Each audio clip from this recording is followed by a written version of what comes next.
자, 안녕하세요. 자, 우리가 1주차부터 6주차까지 어떤 내용을 배워왔는지 한번 쭉 정리해 보도록 하겠습니다.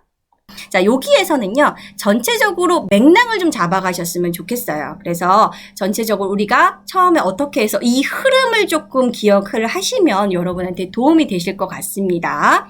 자, 먼저 안드로이드 플랫폼부터 한번 회상을 해보겠습니다. 자, 안드로이드 플랫폼의 구조는 이제 리눅스 커널과 자바 API 프레임워크가 결합된 상태라고 했어요. 자바가 어느 정도 남아있다고 했었죠.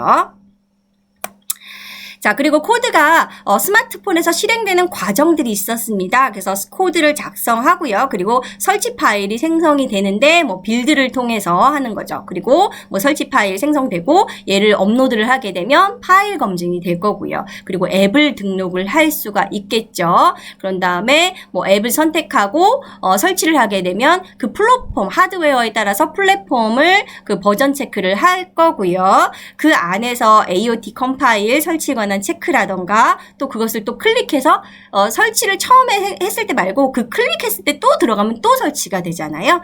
클릭했을 때 또 JIT 컴파일 실행 그리고 권한 체크를 하게 되죠. 그 스마트폰에서 실행하는 이러한 주기가 있었습니다. 자, 빌드에서는요, 단계가 두 단계가 있었어요. 컴파일 1단계, 바이트 코드 단계, 그리고 소스 코드와, 바이트 코드 단계인데요. 그러니까, 컴파일 첫 번째 단계는 바이트 코드를 생성하는 단계예요. 요 다음 페이지 보시면 두 번째 단계는 APK 파일 생성 단계이죠.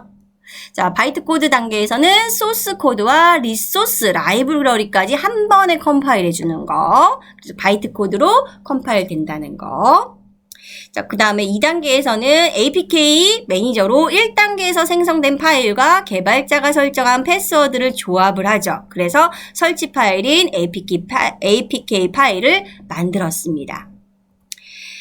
자, 안드로이드 뷰의 구조와 프로젝트 뷰의 구조를 여러분이 이해를 하셔야 되는데, 우리가 그 프로젝트 창을 열면은요, 안드로이드 모드, 그죠? 안드로이드 뷰하고 프로젝트 뷰가 있는데, 우리가 보통 개발할 때 뭘 사용을 하나요? 안드로이드 뷰를 사용을 합니다. 그래서 안드로이드 뷰는 이제 간단하게 조금 요약하고 우리가 편하게 사용할 수 있게끔 되어 있고요. 이제 앱에는 이제 코딩하면서 생성된 모든 파일이 저장되고요. 그리고 그래드 스크립트는 빌드에 필요한 설정 정보들이 저장되어 있습니다. 전체적인 진짜 구조를 보고 싶을 때는 이렇게 프로젝트 뷰를 사용을 해야 됩니다. 그래서 프로젝트 뷰 같은 경우는 실제 위계가 보여지는데요. 사실은 이게 너무 복잡하니까 리소스를 변경할 때 아니면 주로 안드로이드 뷰, 안드로이드 모드를 사용하시는 게 좋습니다. 자, 잠깐 퀴즈 드릴게요. 자, 일반 변수 선언 시 앞에 붙는 거와 읽기 전용 변수 선언 시 앞에 붙는 거와 상수 선언 시 앞에 붙는 거 세 가지 기억나십니까? 일반 변수? 뭐가 필요한가요? 우리가 변수라는 거는 variable 넘버잖아요. 원래, 그죠?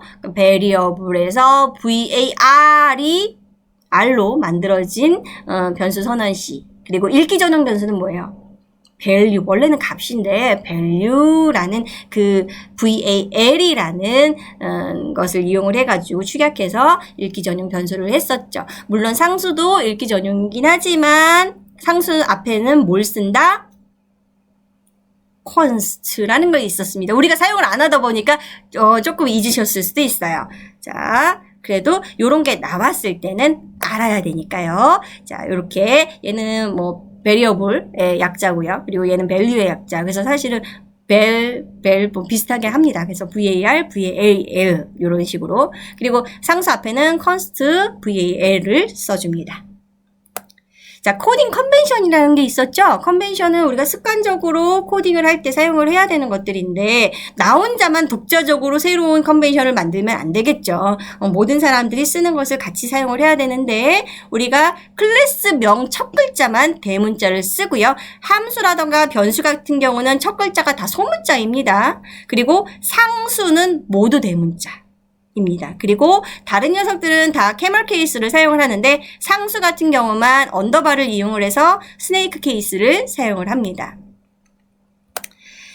자, 로그 D 사용 방법이 있는데요. 자, 로그 D, 우리가 로그 사용법이 여러 가지 있는데 그 중에서 자, 로그 D의 D는 디버그를 의미합니다. 그런데 요 앞에는 태그, 그리고 뒤에는 출력할 메시지를 이용을 해서요. 개발을 할 때 우리가 편하게 출력이 어떻게 되는지 확인할 수 있는 코드입니다. 자, if else 문이 있었는데요. 자, 요렇게 if 요 조건, 요 값이 이게 맞으면 이 조건 값이 요게 이 비거에 들어가는 거죠. 그리고 else b가 있고요. 요러한 if 문이 있습니다. 자, 그리고 if else 여기 이렇게 길게 쓰는 형태죠. 그래서 이게 만약에 맞다 그러면 맨 마지막 줄에 a 값이 변수 비거에 들어가고요. 만약에 그렇지 않다 그러면 얘가 들어가겠죠. 자, 일반적인 형태의 when 문입니다. 그래서 얘가 now가 10인 경우에 여기에 10, 요 now의 변수값이 들어가고요. 그거에 해당되는 조건에 맞는 것이 출력이 됩니다. 콤마로 구분해서 사용을 할 수도 있습니다. 결과값이 같은 경우에는 콤마로 두 개의 값을 동시에 넣을 수도 있겠죠. 자, in으로 값의 범위를 비교할 수 있습니다. 그래서 10에서 19 사이의 값이다. 그러면 마이클은 10대입니다. 이런 식으로 범위 값을 in으로 사용을 해서 넣을 수도 있습니다. 그리고 얘는 지금 여기 파라미터 값이 없어요. 파라미터 값이 없는 when 문 사용했던 거 기억나시나요? 조건식 같은 것을 바로 이런 식으로 넣을 수도 있습니다. 파라미터 없이. 자, 우리가 배열이라는 게 있었는데요. 코틀린에서는 인덱스를 0으로 시작을 합니다. 같은 형태의 변수를 연결해 놓은 형태고 공간의 개수가 정해지면 공간을 추가하거나 제거할 수는 없는 상태입니다. 자, 컬렉션이 있는데요. 뮤터블 컬렉션과 이뮤테블 컬렉션이 있었어요. 일반적인 컬렉션을 그냥 뮤터블 컬렉션이라고 많이 얘기를 합니다. 자, 요 컬렉션은 배열처럼 여러 변수를 모아놓은 형태예요. 연결됐다기보다는 모아놓은 게 더 맞습니다. 그래서 제가 원래 거를 좀 바꿔놨어요. 모아놓은 형태입니다. 컬렉션은 공간의 개수를 변경할 수 있습니다. 이 컬렉션은요, 뮤터블 컬렉션이라고도 하는데, 뮤터블은 이제 변경이 가능한 거, 움직일 수 있는 것을, 뮤터블이라고 하거든요. 그래서 이 컬렉션은 리스트, 맵, 셋이 있는데, 뮤터블 컬렉션은 앞에다가 뮤터블 리스트, 뮤터블 맵, 뮤터블 셋, 이런 식으로 써줘야 됩니다. 그리고 이뮤테이블 컬렉션은 오히려 써주지 않는 이러한 형태가 이뮤테이블 컬렉션입니다. 그래서 뮤터블은 이렇게 앞에 뮤터블이라고 써주는데 이뮤테이블은 이제 크기와 값을 변경할 수 없는 것을 말하죠. 크기와 값을 변경할 수 없는 이뮤테이블 컬렉션이 있고요. 자, for문의 범위 지정하는 방법입니다. for 뒤에 범위를 지정할 수 있는데 반복할 범위를 여기다 지정을 할 수 있습니다. 그래서 변수를 넣고 in 시작값, 종료값까지, 그리고 변수를 넣고 시작값, 공료값 이전까지, until은 종료값 이전까지. 그 다음에 얘도 in 시작값, 땡땡, 종료값, 스텝 3. 이건 뭐예요? 건너뛰는 간격이란 얘기죠. 그리고 얘는 in 10 down to 0 이건 뭐예요? 마이너스 값으로 내려가겠다라는 얘기입니다. 물론 여기 스텝을 이용을 해서 마이너스 값을 해줘도 상관은 없습니다. 근데 요것도 있다는 거. 그리고 많이 사용되는 거, 배열 또는 컬렉션을 이 뒤에 가지고 오면 그 값들이 하나씩 변수에 넣어지는 형태입니다. 되셨나요? 여러분, 제가 지금 계속 전체적인 맥락 잡으려고 훑어주고 하고 있는데 만약에 이해가 안 되시면 이 부분에 가셔서 조금 더 확장해서 보시면 되겠습니다. 자, 클래스의 생성은요, 작성된 클래스를 사용하기 위해서는 생성자라고 불리는 함수가 호출되어야 되는데 코틀린은 프라이머리와 세컨더리 두 개의 생성자를 제공을 합니다.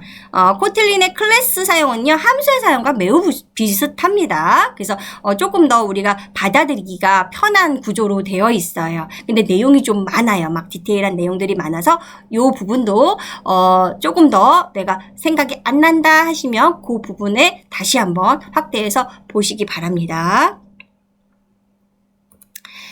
자, 클래스명 뒤에 가로를 붙이면 클래스의 생성자 컨스트럭터를 호출할 수 있는 거죠. 이때 생성된 것을 인스턴스라고 합니다. 인스턴스는 변수에 담아둘 수도 있습니다.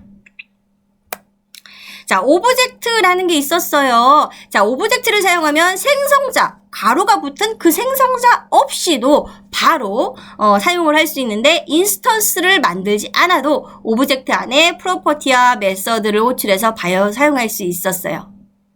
기억나시나요? 네, 바로 사용할 수 있었습니다.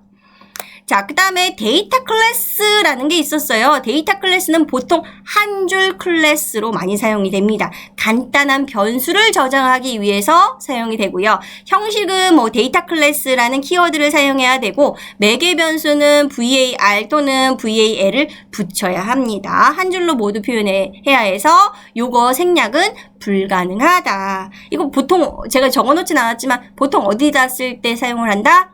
데이터 전송할 때, 네트워크 할 때 많이 사용되는 것이 이 데이터 클래스입니다. 자, 부모 클래스와 자식 클래스입니다. 부모 클래스를 선언을 할 때는 오픈 클래스 키워드로 선언하고요. 자식 클래스는 클래스 키워드로 선언을 한다고 했어요. 부모의 인스턴스를 자식이 갖는 과정이 바로 상속이죠. 자, 그래서 이제 클래스명 뒤에 괄호를 붙여서 부모 클래스명 뒤에 괄호를 붙여서 부모의 생성자를 호출을 합니다. 이런 식으로. 얘가 지금 부모 클래스고 얘가 지금 자식 클래스면 부모 클래스 뒤에다가 생성자를 호출을 해서 상속을 해주는 형태입니다. 자, 프로퍼티와 메서드에 오버라이드라는 게 있었어요. 오버라이드가 뭐였다? 재정의 하는 거였죠. 그렇죠. 오버라이드는 뭐뭐보다 우선하다라는 거예요. 자, 부모 클래스의 메서드와 프로퍼티를 상속받았는데 자식 클래스에서 다른 용도로 사용하고 싶은 거예요. 그래서 오버라이드를 사용해서 재정의를 할 수 있습니다. 부모 클래스 안에 메소드와 프로퍼티가 오픈 키워드로 정의되어 있어야지만 할 수 있습니다. 근데 오픈 키워드로 되어 있는 게 많아요. 이미 안드로이드에서 이미 만들어 놓은 부모 클래스가 너무 많습니다. 그래서 우리가 이 오버라이드를 이용을 해서 재정의에서 사용되는 게 많잖아요. 그래서 이런 거 오픈 키워드로 정의되어 있어야지만 그 오버라이드를 재정의할 수 있습니다. 자, 익스텐션은 뭐냐면 코틀린은 클래스의 메소드와 프로퍼티의 익스텐션을 지원을 할 수 있다. 자, 상속이 미리 만들어져 있는 클래스를 가져다 쓰는 개념이라면 익스텐션은 미리 만들어져 있는 클래스에 원래 없는 메소드인데 메소드를 추가한다는 얘기예요. 메소드를 넣는 개념인데요. 실제 클래스의 코드가 변경되는 건 아니에요. 단지 실행 시에만 도트 연산자로 호출해서 사용하는 겁니다. 자, 패키지라는 게 있습니다. 패키지는 우리가 처음에 뭔가 이제 프로덕트 처음 만들 때 패키지 명을 썼어요. 그런 것처럼 패키지는 그 클래스와 소스 파일을 관리하기 위한 디렉터리 구조의 저장 공간이고요. 계층 구조를 디렉터리가 계층 구조로 만들어져 있으면 온점으로 구분해서 각 디렉터리를 모두 나열해 줄 수 있습니다. 자, 추상화 클래스라는 게 있었습니다. 설계할 때 많이 사용이 되는데요. 앱스트랙트 클래스죠. 그래서 프로그래밍을 하기 전에 개념 설계하는 단계에서 클래스의 이름과 클래스 안에 있음직한 기능을 유추해서 메서드 이름으로 먼저 나열을 합니다. 사실은 알고리즘 전 단계이기도 합니다. 추상화가 알고리즘의 전 단계로. 그래서 이것을 추상화라고 하고요. 앱스트랙트 클래스 키워드를 사용을 합니다. 인터페이스가 있죠. 근데 소규모의 그룹이라던가 혼자 개발할 때는 인터페이스 사용하지 않아요. 많은 사람들이 서로 소통하기 위해서 사용하는 게 인터페이스인데 인터페이스는 실행 코드는 없이 메서드 이름만 나열해 놓은 겁니다. 앱스트랙트 같은 경우에는 이제 메서드도 또 하다 보면 조금 더 적을 수가 있는데 넣을 수가 있는데 인터페이스 같은 경우는 실행 코드가 전혀 없이 메서드 이름만 나와 있는 것을 인터페이스라고 합니다. 자, 접근 제한자라는 게 있어요. 자, 프리베이트는 접근 금지예요. 자, 그리고 퍼블릭은 우리가 계속 사용을 한 건데 접근 허용입니다. 써줘도 되고 안 써줘도 되고 안 써주면 그냥 퍼블릭이 기본 디폴트 값이고요. 자, 인터널은 내부 모듈에서만 사용이 되죠. 같은 모듈에 있는 파일끼리만 접근 가능한 거. 내부 모듈이라는 건 뭐예요? 여기서 모듈의 단위는 하나의 앱이거든요. 그래서 그 앱 안에서만 사용을 할 수 있는 거죠. 그리고 프로텍티드는 자식만, 상속받은 자식만 사용할 수 있게 하는 게 프로텍티드. 자, 이건 뭐 인터널 같은 경우에는 내부 모듈, 외부 다른 앱에서는 건드릴 수 없는 거라는 얘기입니다. 변수나 요런 이제 메서드나 이런 거에 건들 수 없다 이런 얘기죠. 다른 모듈, 다른 앱이나 이런 데서는. 자, 제너릭이라는 게 있습니다. 자료용인데요. 자, 그 제너릭은요, 그 입력되는 값의 타입을 자유롭게 사용하기 위한 도구고요. 설계 시 제너릭을 만드는 겁니다. 그래서 이런 식으로 2라는 제너릭을 만들었다. 근데 2라고 되어 있는 부분에 스트링과 같은 특정 타입이 지정이 되면 내부에 선언된 모든 2의 스트링 타입으로 지정이 됩니다. 자, 우리가 null safety라는 것 때문에 nullable, safeCall, 그 다음에 elvis operator라는 것을 배웠습니다. 자, nullable은 뭐예요? 원래 코틀린은 null 값 허용을 하지 않아요. 이유는 null 때문에 문제되는 경우가 너무 많이 발생을 하거든요. 프로그램에서는 갑자기 예상치 못한 잘못된 경우, 그런 에러가 발생하는 경우가 null 때문에 그런 경우가 너무너무 많습니다. 그래서 아예 변수 자체에 null을 허용하지 않아요. 근데 허용하고 싶다 그랬을 때 뒤에다가 퀘스천 마크를 붙여주면 nullable 허용을 해주는 겁니다. 자, 그런데 nullable 그냥 허용했는데 또 에러가 날 수 있잖아요. 그런 경우에는 이렇게 save call이라고 해서 null 값을 허용을 해주지만 다음에 나오는 속성이나 명령어를 처리하지 않고 이런 것들을 하지 않고 그냥 null로 처리를 해줄 때 사용을 하죠. save call. 자, 얘는 이제 null 값 처리하는 대신에 그 다음에 나오는 0값 대체하는 값을 사용하기 위해서 elvis 오퍼레이터를 사용을 할 수 있습니다. 자, 가독성이 떨어지는 nullable 선언입니다. 자, 클래스 안에서 nullable로 변수만 미리 선언하고 초기화는 나중에 해야 하는 경우가 있어요. 지금 보시면 nullable이 너무 많아서 복잡하죠. 복잡하니까 초기화를 나중에 하기 위해서 VALR로 선언된 변수에는 late init을 사용을 하는 겁니다. 자, late 늦게, initiate 그 초기화를 늦게 하겠다라는 얘기죠. 그래서 이런 식으로 코드가 조금 더 간결해지고 가독성이 좋아졌다는 얘기지요. 자, 그 다음에 by raise를 이용한 초기화 지연이 있습니다. by raise 같은 경우에는 구조가 조금 다른데 VAL 변수에만 사용을 할 수 있고요. 이런 식으로 사용을 할 수 있습니다. 자, 스코프 함수라는 게 있었죠. 자, 스코프 함수에는요, run, apply, with, let, also가 있는데요. 상황에 따라 조금씩 다르게 사용이 됩니다. 그래서 this를 사용하는 거는 요런 거, it을 사용하는 건 요거. it을 사용하는 녀석은 별명으로 바꿀 수도 있다고 했어요. this는 바꾸지 않아요. this만 사용을 합니다. 그리고 자기 자신을 반환하는 apply also scope 함수가 있고요. 마지막 코드를 반환하는 let run with scope 함수가 있습니다. 물론 시험을 보실 때는 나올 수도 있는 부분이긴 하지만 실제로 이제 여러분 오픈북으로 시험 보시잖아요. 근데 실제로는 실제 사용을 할 때 그때 보셔도 됩니다. 막 외워야 되는 그런 스트레스는 지금 이렇게 받을 필요는 없으세요. 자, 이상으로 스코프 함수까지 마쳤습니다. 중간고사 잘 보시기 바랍니다. 고생하셨습니다.